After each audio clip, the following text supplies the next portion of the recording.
welcome back to another episode of Secrets and Sabotage. And this week, we are joined by the fabulous Flo Edwards. Thank you very much for having me, guys. Thanks for coming.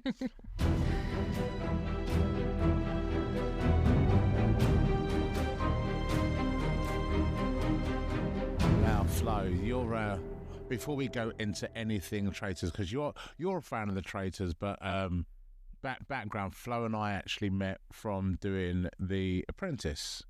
I don't know if there's any more words really. We met doing The Apprentice. Well, not The Apprentice. It was The Apprentice You're Fired, the after show, where we turn up and we give opinions that nobody asked for. And we met on that. But that was so. You're not new to the reality TV side of life. So I was really interested in getting you on here to see what the comparisons are between doing a show like The Apprentice and doing a show like The Traitors. Very same but different, I think, is my initial observation. We're obviously all trapped away in a house, you guys being up in the Scottish Highlands, us being somewhere in London, and you're forced together with this group of people who you don't know, you've got to be friends with, but you've also got to throw them under the bus, which is same but different. Absolutely. Yeah. Well, the thing that a lot of people don't know is you are completely cut off, right, from everything and everyone. Yes, you've got no phones, no TV, no radio, no music. You get like 1 5-minute phone call home a week. So you're literally thrust into this space with these candidates and you're kind of left to your own devices. But as a result of that, we used to play games in the evening. And I've always been a huge fan of The Traitors, but I never knew it as The Traitors. It was Mafia. Yeah, or Among Us, all the other ones, very similar. Exactly. The werewolf one as well. Yeah, so I grew up around dinner tables, or when I go out with mates or have dinner parties, we always used to play Mafia. Right. And then when we were in the house, we had nothing to do. Everybody, all the cast was a full fan of The Traitors. So we actually played Traitors almost every evening, every time we had downtime, and we really got to know each other's personalities when we played that game. So a little insight into what went on in the house. And you were a finalist as well on The Apprentice, so how was that experience for you from start to finish? You probably need to be more specific, because the experience in general has obviously its ups and downs about being on a show, as you know, you've experienced. What was your highlight? Do you know what? It was the people. The candidates in the house. They were just incredible people. And you don't, like, obviously you have 3 days worth of a task that's crammed into 1 hour on an edit. So you don't necessarily get to see everybody's true personalities. But honestly, everybody was a true pleasure to be with. Is that how long the task? 3 days? Yeah, you have task day 1, task day 2, and then boardroom, and then you might get a down day. Okay. You might go straight into the I thought you meant you had 3 days to do one task. I thought I'd been lied to. Yeah. It is. So you get the initial briefing on day 1, and then you'll run off and go start the task, and then day 2 is the task and the presentation, or whatever it is, and then day 3 is boardroom. So, all crammed into 1 hour of episode. You had the boardroom, you guys had the round table. Round table, yes. Yeah, talk to me about that. I still have nightmares over it now, to be fair. I think the round table for us is where it all happens, basically. I think during the day, a lot of people, when they watch the show, it's like, I want the missions out of the way quickly, I want to get to the round table. But all of that builds for the round table, and especially within The Traitors, the show would turn, I would say, every half hour to an hour, everyone would shift towards someone else. Question about the round table and the boardroom, because this is the thing that I always thought. I know I take things far too personally and far too seriously, and I've been sat watching both programs. So like the boardroom, they sat there and in their groups throw each other under the bus, and not even a little bit. It is dragging them across the street and laying them under the bus for them to drive over. And then they leave it after they've got through, and they're friends again. I don't know if I could do that, because I'd come out as like, you've just played me like an arsehole in there, and now we're friends. Like, no, we need to have a conversation. How do you guys deal with that? It's a game, but you have to realise first of all it's a game. Yeah, it is a game. So yeah, you have to realise, and it depends what the circumstances are really. But that's your chance to challenge someone. That's your chance to defend yourself, and you only get that chance. So you have to, if it's on top, you've got to try and defend yourself. If you're going to go for someone, you need to go for them. So you say it's a game. I'd be the same in Monopoly. Yeah. You just sold me this house and now you want it back. No. That's the way it is, Emmanuel. That's the way it is. Yeah, I think the old adage rings true. Don't hate the player, hate the game. But I think where we differ versus the traitors is that's a lot more about sabotage, tactic. You know, who can I play and what pawns can I? What pawns can I move to get where I want to be? Whereas I think with The Apprentice, it's a lot more factual, and I know that those that lasted longer in the boardroom certainly didn't turn anybody else's light out to make themselves shine brighter. And it was, you know, you didn't do that well here, and it was more critical as opposed to throwing people truly under the bus, because I think that's where it gets a bit, well, that's not very business professional, whereas you got different. Yeah, exactly. Different. So whilst it looks brutal, and we are, but we're just being candid and honest with how we viewed the feedback, or what the feedback was of the tasks, whereas constructive criticism, and you get a second chance. You don't get a second chance on the traitors. That's the conundrum you've got to. And what we've realised, I think, over the last season 1 and season 2, that the British public absolutely love the brutal twists and turns. So they want to see. They've really switched. Like the opener when Claudia told you to get in that line. And they've done the spin from season 2 as well, and they lined up and she said they're never going to do the same thing again. But watching that at home was like, I did have little shivers down my spine again. But I think loads of people ask me, what's your standout moment from the show? For me personally, and I've got quite a lot of big moments on the show, but for me, and I've thought about it many a times, it was the elimination line, because that exact moment was the most brutal, hardest moment for me to deal with after trying to get on that show. But also, it's where my journey ended, but actually it's where my journey began. So being thrown out was actually the beginning of my story. And then it obviously coming back and making it to the final. But in a cruel twist of fate, which that show gives you the most horrible cards to deal with, in that exact moment, which was the hardest to deal with, was the starting point on my journey. So that's my biggest talking point. That's my biggest highlight, is going, but then obviously coming back and the journey beginning. But I wouldn't wish that on anyone. Me and Amos are still mentally traumatized over that, basically, big time. But yeah, he cries every time I do it. Mate, I've never cried before. I've cried before about 4 times in my life. I've cried twice on that show. Go on then, Emmanuel, back at you. Boardroom or round table? If I had to choose to do I'd probably go boardroom. Why? With the boardroom, I think it's easier to have as close to facts as you can. It's something that is going to be tangible. You didn't do this. With the round table, I'm kind of guessing. And I could probably look less an idiot at a boardroom, because the amount of times you watch on Traitors and you got someone going, no, I'm sure, I'm 100% sure, it's there. Yeah, definitely. No, I'm faithful. But it's to say, and I reckon if I've got less chance of looking an idiot if I was in there in a boardroom. Well, I think you'd look an idiot in both. But I hate you, and that's all. Oh dear. Yeah, I think it's a perspective of between the two. But I think, like we spoke about it before, I think you need to do the round table, Emmanuel. It's your time. I think they'd have to cut a lot of it out. It'd be a load of swear words. So many swears. You would be the loudest voice around that table. I've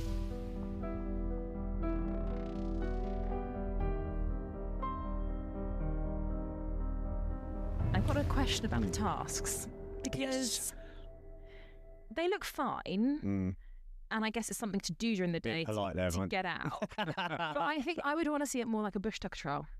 Yeah, because I think that would add another dynamic to it. I think you're right. I mean, luckily for me, I hope they do that. Yeah, like eating bugs. Yeah, I mean, that I'm watching it at the moment, actually, and it's really entertaining. There's different shows that are out there at the moment. I enjoyed some more missions, like being buried alive on a Tuesday afternoon. It's not your average Tuesday.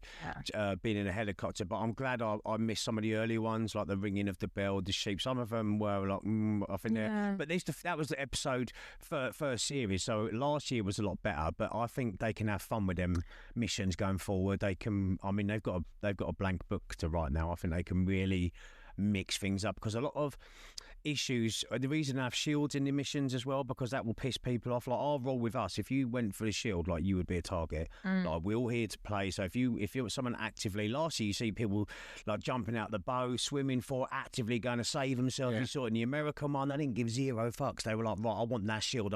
I'm surviving another day. In our one, we were like, if you go for that, you're gonna be a target basically. So yeah, it just depends. I think it will get more brutal this year, without a shadow of a doubt. Absolutely, I'm all here for it. I'm here for it. But it adds another dynamic, because you want to win the money, so you also want the strongest people staying in. So although, I'll take myself and you, or you and I, who have said we want to be faithful, might be a bit more strategic, but we're also going to go and eat those bugs. So they'll then want to keep us in because we're winning the prize pot. So it'll add a different layer. Perfect. They made it more challenging. I love that. You need more people. You want to bank that money. You're there to bank money. Obviously, everyone says, it's not about the money. It's bollocks. You're there to win the money. It's the whole reason you said that. It's a game, and somebody's going to be a winner, is going to be a loser. So anyone says, I'm just here for the experience, is talking absolute shit. So, but yeah, building up the pot, you need efficient players that are going to build that pot up. And that's when also the mentality changes. Well, when people are a bit weaker, people do turn into they're like, right, they're not really cutting it, so we're going to. It's brutal. Was it ever a thought process where you'd think, I might sacrifice someone who I know is faithful just because they're weak? There was elements of, for me in season 1, there was one where Theo, we had to vote Theo. Theo called me a father figure. Next day I killed him. So but there was times, if you changed your persona in there, everyone's looking for the slightest, and I mean the slightest change in persona. And if they saw something and there was a vocal person and they said it to other people, everyone would just laser in on it. So you have to be really careful how you, and some people just give up. Like Theo, the last day, he just said, I'd had enough. I didn't want to. So his persona changed. People were like, okay, I'd obviously, like talking bereavement, I'd lost Amos the day before when I sobbed my heart out, because obviously you cried a lot. Oh, I cried. Look, mate, I'll be honest, when you were crying, I don't. Pissing myself. Oh no, I've got so many people. I find it hilarious. I had so many messages and but never people seen me cry before. But when I got here, I got memed the hell out of it. I got absolutely destroyed. It is what it is. But yeah, that was hilarious. Yeah.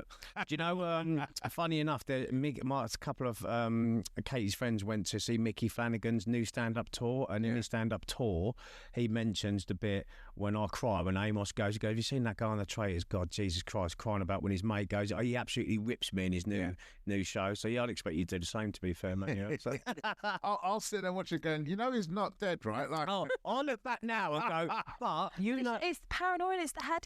And you've been there for so long. You do, we mentioned earlier, trauma bond. You do bond a lot with these people, and I was completely out of my comfort zone, and especially with Amos in particular, he was like my bestie in there. So to lose him was like I don't know why I cried to this day. I don't know why. Like you're about to cry again. I did. That's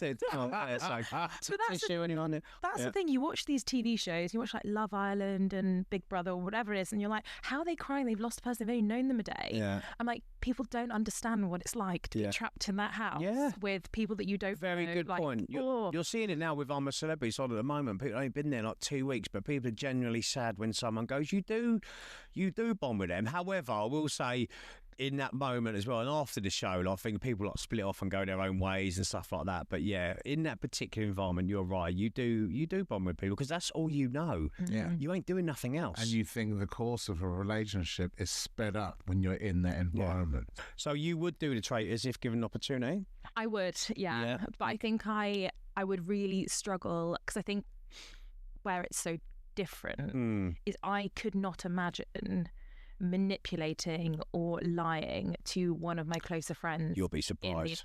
No, I don't think I could. You say that. Morally. I didn't think I'd try on national TV, but I did. So, yeah.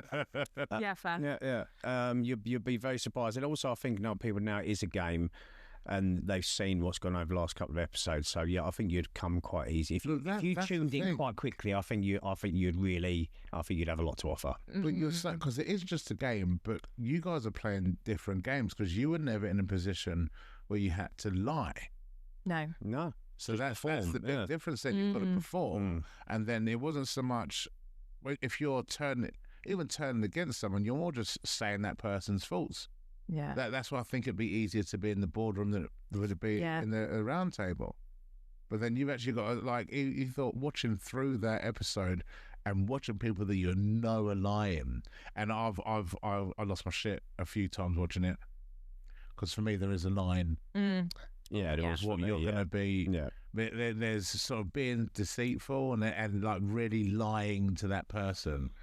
And when they did it with like such a straight face, I was like, that's not. That really pissed me off. It was fascinating. I think that's what made the show such and is such a success. The lengths people will go to, and I mean, you do slot into a role, and it is sort of an acting role, or however you want to do it. But yeah, there is. I think there's a lot to come out of it as well. I think some people will go to any level necessary to win that, and I think we're going to see that over the next few episodes because they're comfortable with the game. Yeah, they're comfortable with it now. Let's talk about it then. The parting gift.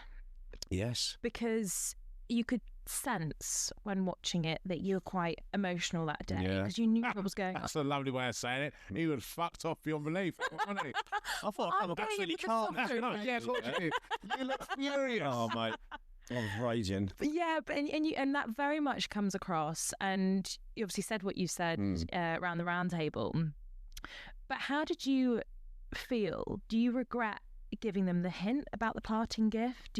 How does that sit with you? Good question. So I had an option to, and I always believe in my morals, how I've been raised. Like you mentioned earlier, I've got a line I go to. There's a limit I go to. It is a game, and that was it. I had a simple choice to walk away, and the outcome was inevitable, how it was, or could I change 3 people's lives and give them an opportunity potentially to catch? I mean, the main factor I spoke about the other day was Hannah. Hannah was the matriarch of that shifting towards Will. If I'd went around that last episode trying to convince anyone that Will was a traitor, I was buried, dirt was getting shoveled on top of me, I was done and dusted. So I had 2 options, and I sat there. I truly believe I'd done the right thing, because there was a scene with me and Aaron in the Range Rover coming back, which didn't make the cut, unfortunately, but he said, "What are you doing tonight?" And I was like, "Well, I hope you get the money for your mum's house. I think you're a good lad, you've been raised well." Hannah wanted the money to pursue a comedy career. Meryl just wanted lifetime supply of Red Bull, so it was with them options. But Will deserved the money as well. Will played an absolute blinder. Yeah. Will's job was a lot harder than what Harry's was. Harry had a chance to learn from season 1 and played a fantastic game. Do you know what I mean? Current champion. But Will played equally a good game, but Will didn't have much to sort of go on. So Will's always going to be my favourite trade wheel, along with Amanda. But yeah, I have no regrets at all. I was quite clinical, knowing that I could help them, and it was like in my eyes, it was like good versus evil at that point. I mean, I was fully immersed in that game. I was there for a long time, and I was really torn during the day on the missions. I couldn't enjoy that last mission when we was in the helicopter on the speedboat. I knew what was coming, as I mentioned earlier. I knew the walls were closing in. And especially with Hannah, I knew it was all over for me. So yeah, I thought about it long and hard and thought, how could I leave them a little treat and see if they can pick something up that I left. I mean, it was nominated for TV Moment of the Year against the Queen. I'm very proud of it, and I've never. Even do I have any regrets? Absolutely no. I would have done it again in a heartbeat. Would I do it again? Definitely not. I probably can't do it now. Well, production not.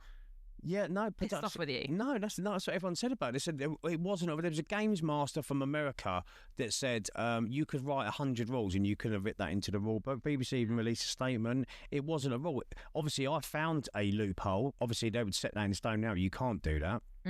Ross done something similar as he left in season 2, so I'll leave you a little Easter egg, but that was different. He was revealing about his mum, the relationship between him and his mum. But no, I know for a fact you can't do any parting gifts now. But then why would anyone try and replicate what that was. There's key moments in season 1 that made the show blow up, and I believe obviously at the final, no one saw that coming at the end. So I'm very proud of what I've done. I changed 3 people's lives.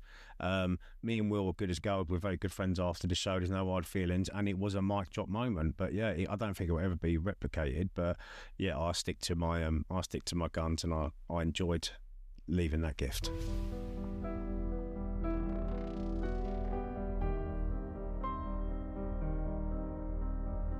Go on then. Which show do you think you're most likely to win?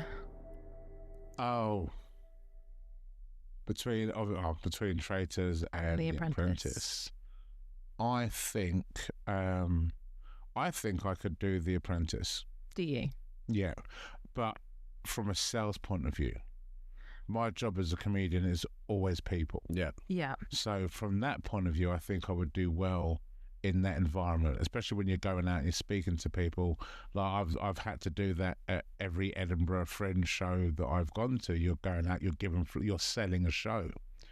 The part that I would definitely struggle with is the business plans, because that one, again, the way they make it look on TV is not how it because you didn't turn up with that plan, did you? They give you how long do you have to get it all together? Oh, so before you actually go into filming. Good question. Yeah, very good question. Before you actually go into filming, you basically I think 4 days before you enter the show, they say, can you submit your business plans? But you only get told you're going on the show about 2 to 3 weeks beforehand. Right. So I was thankful because I had actually had one roughly mapped out because I was going to do it anyway. Yeah. And it just fell well in time. So I had some good bones in mind. But yeah, in essence, you have 2 to 3 weeks, but you've also got a plan going away for a lengthy period of time. Who's going to look after your house, the bills, and everything in a short period of time. So it's no wonder that some of the business plans aren't up to scratch, because it's quite an intense period before you go away and sort your life out. And also, you don't get to edit it, I imagine. You don't get to work on it, and you're cut off as well. So you've got no internet. You've got no, because there was one episode, I can't. Who was it when they were like looking at business names? And it was like, you haven't checked the name, and then it turns out it was already a name, and the guy had bought the domain name. Oh, that was me. Was that you? Oh, I think that might be me. Yeah, like that. You couldn't do anything there, could you? Well, no, and it's the classic Mike Suter when he slides it across. I had a company already registered under that name, and then Rachel had the domain names bought for her website. So, there's no escaping it. You just want to wriggle and, melt onto the floor. They go in as well. Yep. And because it's TV, because I can't imagine anyone be like that in real life. They just go, no, because it's TV. Yeah, would you have got any regrets that you would have done something different? I get asked this all the time. If you could change anything, or what's your biggest regret? Would you like take it played out exactly how it would have played out? But if you could change something, have you got a regret? So I don't believe in regrets. So the answer is no to that. But I know that I went in very hard business and probably didn't show the softer side of me until the end, when I started to warm up with all the candidates and became very good friends with them. And so I think I probably would have gone in more me, as opposed to...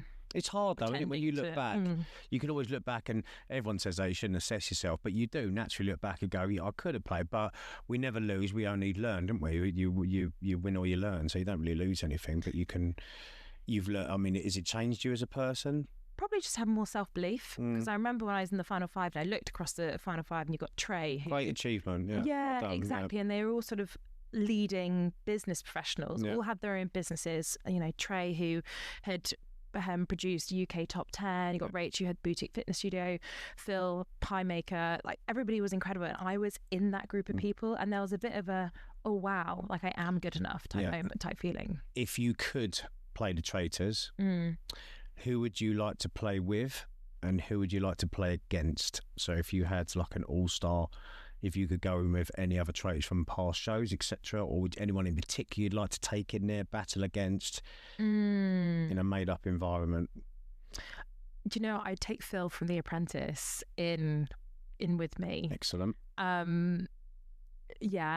because I can read him and he can read me, so Right. I'd figure him out quite quickly. Great. Game then- phasing effect straight away. Love it. Who would I not want to play against? Do you know about the traitor's dilemma as well at the end? No. So this could have happened as well. Platos and I, if me and Will did get everyone else out, me and Will made it to the end, then we're given a choice, and it's share or steal. And it's happened once in Australia, second season. So all of that battling, you get to the end, and will that trust be enough in the 11th hour to come and go, right, I've been with Kieran for the whole episode, I trust him, but in that split second when they say if you steal and I share, they win the money. If we both say steal, no one wins the money, so everyone walks away with nothing. And that happened in season 2 of Australia. 3 traitors were left, all of them left with nothing, all of that work for nothing. But if you work as a team from the first, I think you could really corner, I think you could smash it. Here's the thing though, greed sometimes Absolutely. does come out, and if that person, because you think, well, what was the bucket they could have won? Oh, it's a bigger in Australia. I think it was up to about $250,000. You think 250 grand Yeah, is a lot more than 125 absolutely. grand. This is the beauty of that show.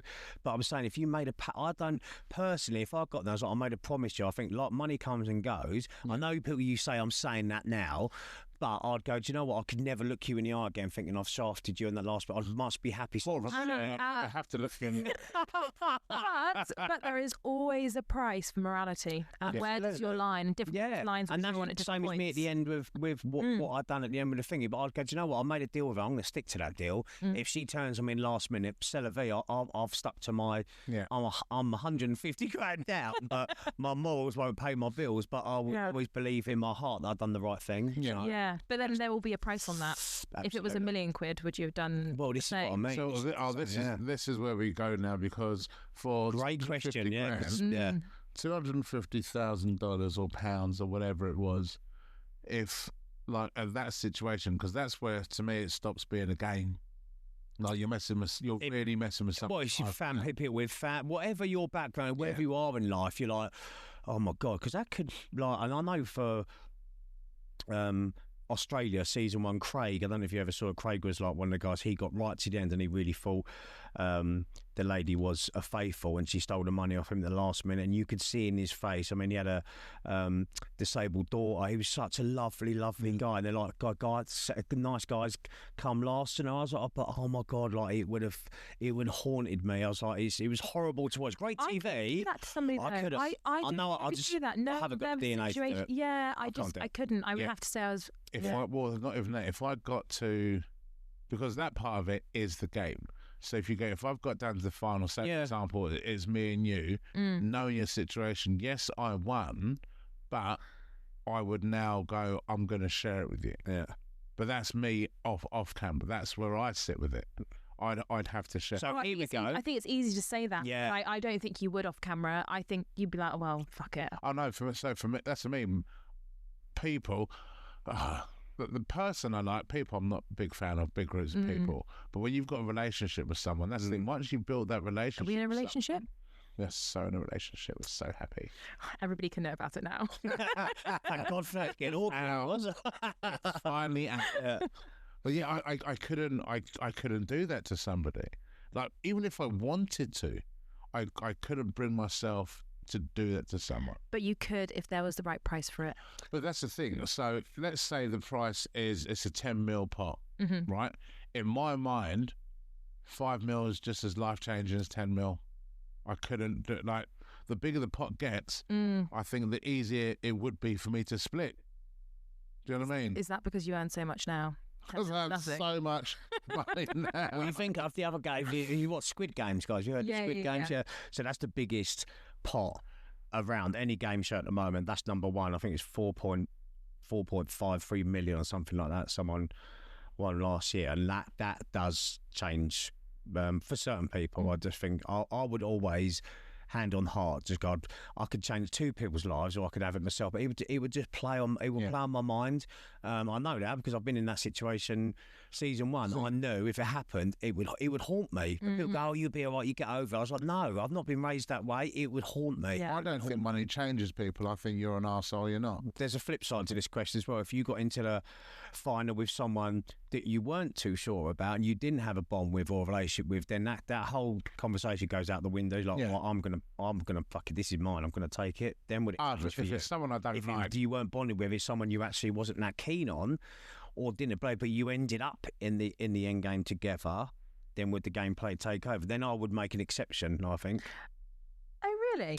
Yeah, because it's the bond I've got with that person that makes the thing. If I didn't have no bond with that person, or we didn't agree anything, and we ended up in the final together, then it's fair game. So you've played sports to a very, very high level. Yeah. Have you ever played against a friend? Yeah. So playing against a friend is very different to playing against a stranger. Absolutely. No, I feel like I'd give him more elbow. No, well, this is what I'm saying. But playing against a stranger, if I win, I don't care that you lost if you're a stranger. Whereas if I'm playing against a friend, I'm happy that I won, but I'm also, I would be sad that you lost. Do you know what I mean? Well, I understand. Your outcome makes a difference to how I feel about mine up. I understand the thinking, but I'm too competitive to give a shit. There you go. We could still honour them. Yeah, go over it. Yeah. I want to win. But that's the thing, though. Like, it's a stranger. I'm not going to think twice about. Batter an eyelid, yeah, absolutely. What's life been like post The Apprentice?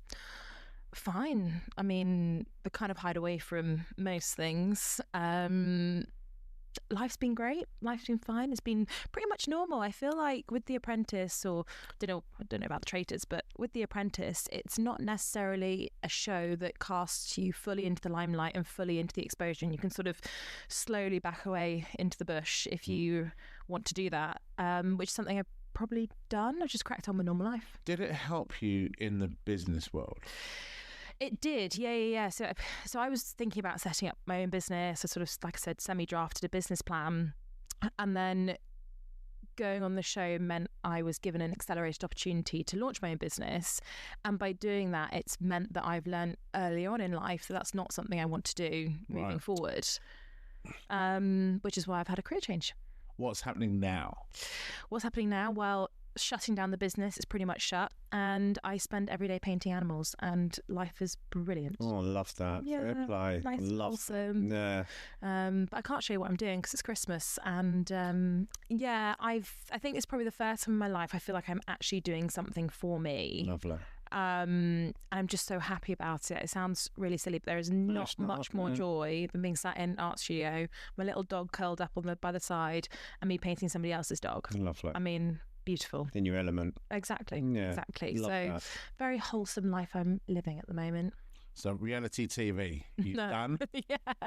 No, actually, You're not done. You're not done.